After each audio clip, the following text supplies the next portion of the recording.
৭২ সংবিধান এবং জুলাই সনদ নিয়ে যে বিতর্ক, সংসদ বিভাজন হয়েছে।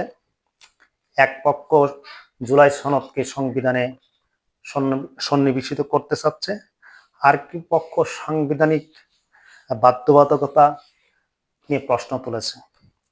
আসলে সংবিধান মেনেই এই সংসদ গঠিত হয়েছে এবং এই সংবিধান মেনেই নির্বাচন অনুষ্ঠিত হয়েছে।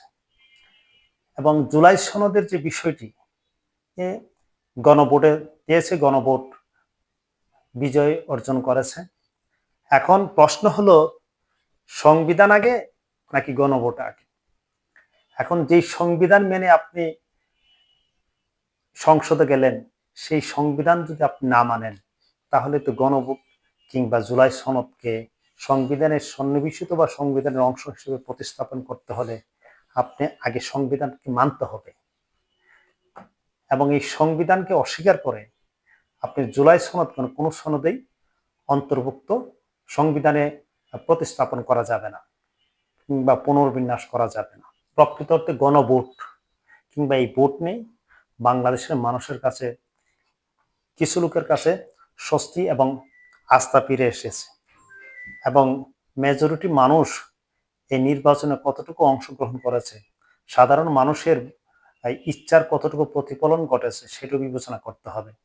গণভোটের পক্ষে কিংবা বিপক্ষে সেই যদি ক্যালকুলেশন করতে যান, তাহলে দেখতে হবে যে কত টোটাল পার্সেন্টের কত ভোট কাস্ট হয়েছে এবং কত ভোট গণভোটের পক্ষে এবং বিপক্ষে পড়েছে, এবং কত ভোট ভোট প্রদানে বিরত ছিল এবং কতজন এই নির্বাচনে অংশগ্রহণ করতে পারে নাই। সার্বিক বিবেচনা করলে মনে হবে যে গণভোট হা এবং নার কোনো কিছুরই মূল্যায়ন করার সুযোগ বাংলাদেশের মানুষ পান নাই। এক দেশের কিছু মানুষ এই মতামত প্রদানের সুযোগ পেয়েছে এবং কিছু মানুষের মতামত হা এবং না পক্ষে গিয়েছে। সার্বজনীনভাবে এদেশের মানুষ এই জুলাই সনদ সম্পর্কে কোনোভাবেই তারা ওয়াকিবাল নহে, এবং জুলাই সনদের মধ্যে কি আছে, কি প্রস্তাবনা রয়েছে, কি সংশোধন হবে, কি সন্নিবেশিত হবে, যারা হা এবং নার পক্ষে ভোট দিয়েছে তারাও অনেকে না জেনে দিয়েছে। প্রকৃত অর্থে সাধারণ মানুষের জ্ঞান এবং চিন্তার ঊর্ধ্বে এই গণভোটের বিষয়টি। এই বিষয় সম্পর্কে জনসাধারণকে সচেতন করা হয় নাই। তাদের সামনে সমস্ত জুলাই সনদের প্রস্তাবনায় কি রয়েছে সেগুলো মানুষের কাছে পরিষ্কার করা হয় নাই, এবং একটা অস্বচ্ছ সংস্কারের বিষয়ে একটা অস্বচ্ছ এবং একটা অসমর্থিত বিষয় মানুষের কাছ থেকে কৌশলে সমর্থন নিয়ে সংবিধানের প্রতিস্থাপন করা জাতির সাথে একটা ড্রামা ছাড়া অন্য কিছু নয়।